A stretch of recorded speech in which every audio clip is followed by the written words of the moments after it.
자, 어제 열린 이 국민의힘 2차 경선 1대1 마스 토론에서 홍준표, 한동훈 후보 3시간에 걸쳐서 아주 끝장 토론을 펼쳤습니다. 비상계엄 책임론 누가 책임이 있느냐, 또 김건희 특검법에 관해서 어떤 생각을 가지고 있었느냐, 이 당원 게시판 대통령 부부 비방글 논란까지 전방위적으로 이제 공방을 주고받았는데, 자, 먼저 하나하나 보기 앞서서 먼저 두 후보 계엄 책임론을 두고 정면 충돌한 이 장면부터 함께 보도록 하겠습니다. 당대표는 대통령과 협력을 해야 됩니다. 사사건건 깐족되고 사사건건 시비 거는 당대표를 두고 대통령이 참을 수 있었겠습니까? 오히려 홍준표 후보 같은 분은 대통령 편 들면서 제가 잘못하는 것이다. 저는 오히려 그게 잘못된 것이고, 홍준표 후보처럼 대통령 옆에서 아부하면서 대통령 기분 맞췄던 사람들이 아부했다고 하는데 우리가 뽑은 대통령이 잘 되도록 해줘야죠. 한 후보처럼 사사건건 앞에서 깐죽대니까. 오늘 홍 후보님께서 깐죽이란 말 몇 번 쓰시는지 많이 쓰셔도 됩니다. 일단 홍 후보는 대통령의 계엄 이유 중에 하나로 이 한 후보의 대표 시절에 이제 사사건건 말을 걸었다, 시비 걸었다, 이렇게 이야기를 했고, 한 후보 역시요, 대통령 옆에서 아부한 사람이다, 책임이 있다, 이렇게 맞받으셨습니다. 전체적으로 보면 그 관심도를 끄는 데는 상당히 도움이 됐다, 이런 얘기도 하는데 어떻게 보셨습니까? 저희는 지금 그 계엄이라는 탄핵이라는 강을 지금 건너가는 과정이라고 저는 봤습니다. 네. 이 문제에 대해서 아무 일도 없었던 것처럼 그냥 없었던 일처럼 지나갈 수는 없는 것이죠. 다만 이제 그 윤희숙 여의도연구원장이 계엄에 대해서 통렬하게 이제 반성하는 그 정강정책 연설, 그 방송 연설한 것을 다 보시지 않았습니까? 예. 거기에 대해서 당 지도부도 매우 긍정적으로 평가를 했고요. 네. 그러니까 저희 이제 그 강을 건너가는 과정이고, 저는 이 토론회에서의 이런 그 격돌들이 그런 어떤 마지막 통과 의례가 아닌가 저는 생각합니다. 네. 이미 저희 당의 그 당원들은 미래, 그러니까 이번 그 선거에서 누가 자유민주주의를 지킬 수 있을 것인가에 대한 전략적인 저는 그 판단을 하기 시작했다고 생각하거든요. 예. 그래서 이제 그 부분에 대해서 결국은 선거 이번 경선에 그 결과가 나올 것이고, 다만 저런 부분에 대한 그 격돌은 어쩔 수 없이 가야 되는 과정이다. 다만 저것이 저는 뭐 돌이킬 수 없는 강을 건너는 그런 충돌로 이어지지는 않을 것이라고 보는 것이.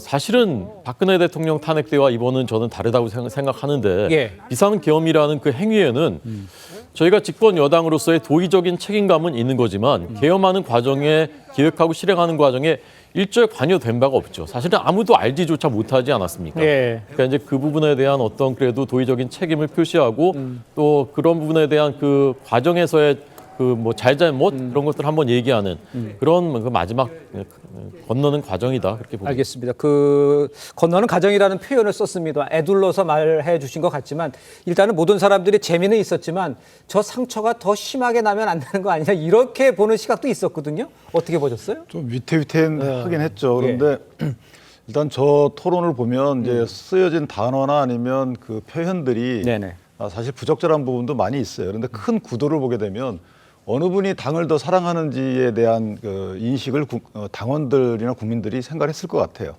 이게 무리 정치이기 때문에 혼자 정치를 할 수 없는 거고, 여러 사람이 같이 움직여야 되는 거고, 설령 여러 사람의 움직임이 둔하다 하더라도 같이 끌고 가야 되는 것이죠.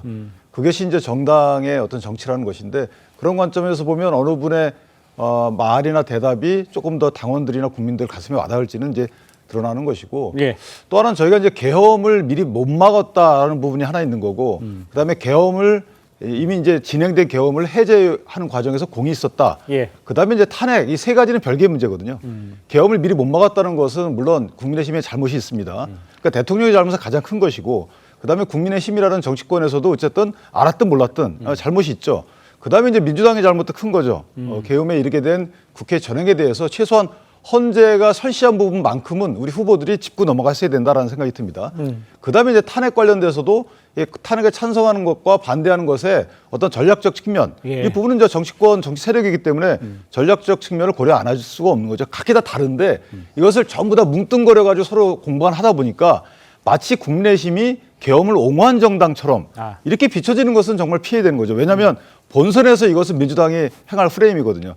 그래서 그런 부분은 금도인데 어쨌든 이번 사자 토론에서도 마치 국민의힘은 계엄을 옹호한 사람들이 많은 것처럼 이렇게 느껴지게는 공방은 좀 안 했으면 좋겠다는 생각이 듭니다. 알겠습니다. 자, 이런 가운데 김건희 여사의 특검법을 둘러싼 공방도 아주 그 3시간 동안 치열하게 이어졌죠. 홍준표 후보는 한 후보를 향해서요. 한 대표가 이제 당대표 시절에 김건희 특검법을 통과시키겠다면서 용산을 협박한 게 사실이냐 이렇게 물었어요. 한 대표는 말 조심하라고 이렇게 되받았습니다. 그 목소리 한번 들어보도록 하죠. 당대표 시절에는 김건희 특검법 통과시키겠다고 용산을 협박하면서 그렇게 하지 않았습니까? 그런 사실이 없다고 아니라고 말씀드렸잖아요. 또 여기서는 말을 좀 조심하셔야 돼요. 저 부분에 한해서 이제 감정이 격해지고 얼굴도 좀 붉히는 모습도 보였는데 어떻게 보셨어요, 교수님께서는? 아무래도 이제 홍준표 그 후보님은 기본적으로 어쨌든 대통령과 대통령 부인이 안전하게 정권을 운영할 수 있도록 도와줘야 된다 이런 입장이 강한 것 같습니다. 예. 한동훈 대표 입장에서는 역으로 대통령 부인이라 할지라도 법적인 문제가 있을 때는 정리해야 된다, 밝히고 해야 된다. 그게 바로 이제 김건희 특검과 관련된 또 혹은 이번 탄핵과 관련된 두 분의 입장의 차이가 명확하게 나고 있다. 그렇게 보여지고요. 이제 이 과정을 통해서 홍준표 후보는 어쨌든 당내에 계시는 보수적인 전통적인 유권자들에 대하여 이러한 문제들을 정말 그동안의 어떤 정서라고 하는 원정주의적인 질서가 있었던 것이죠. 대통령 보호해야 되고 여당으로서의 어떤 또 보수로서의 마땅히 그런 것이 맞다라고 하는 이제 부분을 강조하면서 한동훈 전 대표에 대하여 가볍다. 그리고 우리 당이나 대통령을 충분히 어떤 보좌하지 못했다 이런 것을 공격하고 있다라고 보여지고. 근데 이제 8명에서 4명으로 뽑았을 때 우리 당원들의 그 흐름은 강한 리더십과 유능한 리더십을 절묘하게 두 사람 만들어 놓은 것 같습니다. 이제 그런 의미에서 홍준표 후보는 강한 리더십으로서 그러니까 상대 후보에 대하여 한 대표에 대해서 가볍다라고 하는 표현을 자꾸 쓰는 것 같고요. 이제 다른 한편으로 보면 이제 유능성을 보여줘야 될 수 있는 기회들을 오히려 저와 같은 언쟁을 통해서 오히려 홍준표 후보가 좀 선방한 거 아니야 역설적으로 보면 그렇게도 볼 수 있는 지점이 있습니다. 알겠습니다. 홍준표 후보가 좀 잘했다 이런 평가를 좀 해주시는 것 같은데 한 후보는 자신은 계엄을 막았던 사람이다 이렇게 이제 되받아치면서 이야기가 이어졌잖아요. 강성필 지금 그 부대변인께서 보시기에는 이런 그 계엄과 관련해서 했을 때 한동훈 후보의 위치는 좀 토론을 통해서 좀 확보가 된 거라고 보십니까? 방어를 잘했다고 보시는 겁니까? 네, 어쨌든 그 정의론적인 점에서 제가 본다고 하면 특히나 저희 민주당의 입장에서는 한동훈 후보가 어쨌든 계엄을 해제할 때 함께 해줬고 또 국민의힘 현역 의원들도 함께 계엄을 해제했기 때문에 이게 사실 민주주의를 사수하는 측면에서는 상당히 큰 의미가 있는 겁니다. 그러니까 뭐 계엄을 해제할 수 있는 표만 놓고 본다고 하면 뭐 민주당 혼자만으로도 가능했지만 이 민주주의는 여당과 야당이 함께 지키는 거 아니겠습니까? 그래서 그런 면에 있어서는 상당히 저는 의미가 있다고 평가를 하지만 이제 아무래도 비상계엄에 대해서 그리고 탄핵에 대해서 불편해하시는 국민의힘 지지자와 당원들도 분명히 있을 거예요. 그래서 그런 분들에게는 이런 한동훈 후보의 태도가 어떻게 비춰졌을지는 좀 미지수입니다. 알겠습니다. 홍준표 후보는 당원 게시판에 올라온 대통령 부부 이 비방글에 대해서도 지도자의 품성 문제이기 때문에 안 물어볼 수 없다면서 한동훈 후보를 공세를 펼쳤죠. 이 발언도 함께 한번 들어보도록 하겠습니다.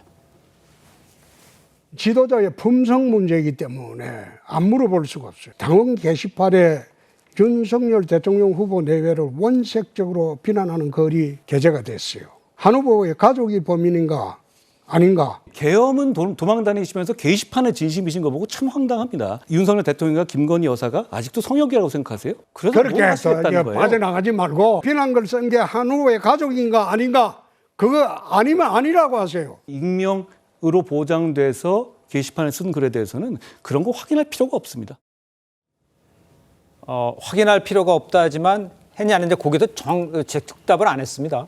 한동훈 후보 당원 게시판 논란에 대해서 이제 명확한 답변을 하지 않은 상황인데 한 후보의 이러한 태도는 글쎄요 만약 아니면 아니라고 딱 얘기했으면 정치적으로 이제 딱 정리가 될 것 같은데 왜 안 했다고 보십니까? 글쎄요, 뭐 그것은 기본적으로 보면 이제 어떤 다른 사람이 했을 경우에 그 사람에 대하여 내가 아니고 누가 했다라고 하는 부분들에 대해서도 좀 포괄적으로 보호하고 있는 거 아닙니까? 예. 그러니까 규범과 윤리를 더 신중하게 접근했다라고 보고 그 자체가 말하자면 내가 했다라고 하는 것을 피해갔다고 해서 한 후보나 한 후보 가족이 했다고 말할 수 있는 건 아닌 것 같고요. 예. 그런 부분에 대해서 만약 필요하다면 한 후보 캠프가 답을 할 필요는 있다. 그렇게 생각이 듭니다. 알겠습니다. 호 대변인께서 보시기에는 한동훈 후보와의 대응이 적절했다라고 평가를 하시는 겁니까? 그러면 어떻습니까? 그 부분을 제가 평가하기는 좀 적절치 않은 것 같고요. 네. 어쨌건 이제 이번 2차 경선, 3차 경선의 특징은 1차와는 달리 당원이 50% 반영이 되는 그렇습니다. 것이고 예. 76만 명이 예. 지난번 작년 전당대회 때도 보면 투표율이 굉장히 높았습니다. 이번엔 대선 후보이기 때문에 아마 더 높아질 것이고 네네. 굉장히 이제 큰 영향을 미치게 될 텐데 아마 홍 후보 입장에서는 그런 당원들에게 이런 것이 이제 호소력 있는 이슈다라고 생각해서 이제 제기를 한 것으로 보이고 네. 한 후보 입장에서 이제 방어를 한 건데 그게 어느 정도 효과가 있었을지 있는지 그리고 그 답변이 과연 이제 어떤 쪽으로 영향을 미칠지는 예. 열어봐야 알 것 같습니다. 알겠습니다. 전체적으로 보면 어제 토론이 3시간 넘는 맞짱 토론이 상당히 관심을 끄는 부분이 있었기 때문에 과연 그렇다면 저 두 후보의 토론이 어떻게 연결이 될까? 결과에는 과연 어떤 영향을 미칠까? 이렇게 관심을 많이 가질 수밖에 없는데 두 후보에게 아까 말씀하신 대로 당심과 민심이 다 반영이 되기 때문에 각자 좀 도움이 됐다 이렇게 해석을 할 수는 있습니까? 저는 두 분 다 도움이 됐다고 봅니다. 예. 왜냐하면 지금 이제 결선 제도라는 게 있기 때문에 결선은 이제 두 분이 올라가는 거거든요. 그럼 그렇죠. 두 분 선정 과정에서 저렇게 3시간 동안 맞토론을 하게 되면 그리고 각자 지지하는 층의 의견을 들어서 속 시원하게 해줬다라는 평가를 받을 수 있거든요. 예. 또 하나 홍 후보 같은 경우에는 이제 김문수 지사의 지지층에까지 호소하는 취지의 질문과 대답을 한 게 있어요. 그렇죠. 김문수 후보에 관련된 여러 가지 얘기가 또 나왔기 때문에 마치 대신 내가 분풀해 줄게 뭐 이런 식의 관점으로 볼 여지도 없지 않아 있어서 예. 저 두 분의 저런 공방은 각자 지지층에게 더 어필을 그러니까 상대방 지지층을 뺏어오는 효과는 없어도 예를 들면은 한동훈 후보 같은 경우는 안철수 후보가 뺏어갈 부분을 지킬 수 있는 거고 그다음에 홍준표 후보의 경우는 김문수 후보가 뺏어갈 부분을 지키거나 더 뺏어올 수 있는 부분이고 그렇게 양자간에 하고 싶은 말만 한 거죠. 따라서 저는 두 분이 적대적 공생에 토론을 한 것이 아닌가라는 생각을 합니다. 적대적 공선에 토론을 했다. 그렇다면 우리 강성필 부대변인께서는 밖에서 보실 때 그럼 과연 누가 2명으로 남을 것 같아 보이세요? 저는 어쨌든 간에 한동훈 후보는 올라갈 것 같습니다. 한동훈 후보는? 투에. 그런데 이제 홍준표 후보와 저는 김문수 후보 두 분 중에서는 네. 누가 올라갈지는 사실상 잘 모르겠어요. 그런데 이제 어제 토론을 보면서 저는 이 과거의 민주당의 대선 경선이 좀 생각났습니다. 예. 그러니까 서로 치열하게 경쟁하는 건 좋은데 이게 향후에 이 토론이 격화돼 가지고 이게 서로 간의 진영의 갈등이 남고 또 그걸 넘어서 사법적인 리스크로까지 연결이 될 수 있는 내용에 대해서 예. 거침없이 공격을 하는 모습을 보고 과연 지지자들과 국민들과 당원들이 어떻게 생각했을까라고 예. 생각을 했고 뭐 홍준표 후보도 이 토론에 대한 매너 그리고 거기에 대해서 한동훈 후보도 또 똑같이 대응하는 그 매너를 보면은 사실 그 부분에 있어서는 그 누가 딱히 점수를 얻었다라고 보기는 어려울 것 같습니다. 조금만 보충 설명 드리자면요. 저는 이제 지난번 민주당 대선 후보 경선 이낙연, 이재명 두 후보가 맞붙었을 때 이제 대장동 이슈가 이제 불거지면서 이제 지난번 대선. 네네 엄청나게 이제 격화됐었지 않습니까? 그렇습니다. 네. 근데 사실 그때와는 비교가 안 된다고 저는 생각하는 것이 그때는 이게 대선 본선에도 영향을 미치고 그 이후 지금까지도 영향을 미치는 그야말로 이제 빅 이슈, 예. 미래 이슈가 나온 거죠. 그걸로 이제 격돌했기 때문에 네. 돌이킬 수 없는 사실은 강을 건넌 거예요. 근데 지금 사실 이 경선에서의 이슈들은 뭐 계엄, 탄핵, 어떻게 보면 지나간 것이고 예. 탄핵에 대해서는 탄핵 심판 받은 것이고 예. 형사 재판 진행되고 있는 것이고 당은 직접 사실 거의 관련된 것이 아니고 그 외에는 이제 좀 감정적인 또는 이제 작은 마이너한 이슈들로 예. 격돌하고 있는 것이기 때문에 예. 저는 이것은 이제 후보가 정해지고 본선에 갔을 때는 충분히 화합이 가능한 그런 정도의 충돌이라고 보고요. 참고로 말씀드리자면 예. 그 2차 경선 토론회 때 유튜브 그 조회수가요. 250만에 달합니다. 지금 250만. 예. 1차 토론회도 200만에 육박했었습니다. 그리고 그 방송사들의 시청률이 저희가 예상했던 것을 훨씬 뛰어넘는 정도의 수준으로 나왔어요. 그러니까 아하. 국민들이 굉장히 관심 있게 지켜보시고 있다는 얘기고 예. 열기가 점점 뜨거워지고 있다라는 얘기입니다. 알겠습니다. 우리 교수님께서 보시기에는 뭐 정치권에 오래 계셨으니까 지금 이런 상태에서의 이제 저 국민의힘 쪽의 내부를 들여다 보면 지금 2명 정도로 압축을 이제 돼야 되는 문제잖아요. 누가 지금 아까 말씀하신 한동훈 후보는 남을 것 같고, 근데 김문수 그다음에 한 명 더 있잖아요. 홍준표 후보. 두 분 중에서 어떻게 생각하세요? 글쎄요, 뭐 저 경향적으로 보면 저도 이렇게 누가 올라간다고 한동훈 후보를 제외하고는 네. 왜냐하면 트렌드상으로 한동훈 후보에는 뒤에서 위로 올라가고 예. 팬덤이 받쳐주는 걸 드러나는데 김문수 후보가 실제로 이제 한덕수 그 대행으로 이어진다라고 하는 것이 과연 플러스가 될지 마이너스가 될지 그런 부분이 달려 있는 것 같습니다. 예. 최근에 들어서는 약간 내려가는 추세였는데 네. 그럼에도 불구하고 역으로 보면 한덕수 후보를 대행을 후보로 만들겠다고 하는 사람은 역으로 보면 김문수 후보를 밀어야 되겠구나 하는 그런 것 때문에 사실 홍준표 후보도 하달짝 놀라가지고 기자회견을 한 것이거든요. 예. 그 영향이 상당히 있다라고 보여지고요. 국민의힘 내부에서. 그러나 어쨌든 기본적으로 이 토론회 과정, 두 번에 걸친 토론회 과정은 사실은 김문수 후보한테 좀 운이 없었습니다.